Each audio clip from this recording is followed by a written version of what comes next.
اب تک کروڑوں لوگ میرے لیکچر سن چکے ہیں اور آج تو بیوی اور بچے بات نہیں سنتے اور میری کروڑوں لوگوں نے بات سنی، یہ آپ کی مہربانی ہے۔ میری اس ٹوٹی پھوٹی کوشش کو اللہ تعالیٰ اپنی بارگاہ میں قبول فرمائے۔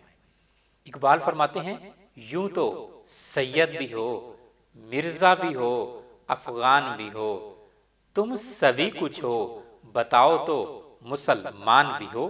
You are known as Sayyid and Mughal. You call yourselves Pathan, but can you truly claim as well the name of Musliman?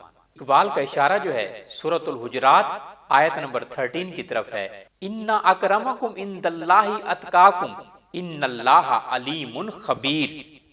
اور اللہ کے نزدیک تم میں سے زیادہ عزت والا شخص وہ ہے جو زیادہ متقی ہے، پرہیزگار ہے، اور بے شک اللہ سب کچھ جاننے والا ہے اور سب سے خبردار ہے۔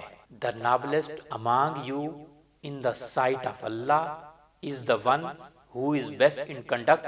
Allah is aware and informed.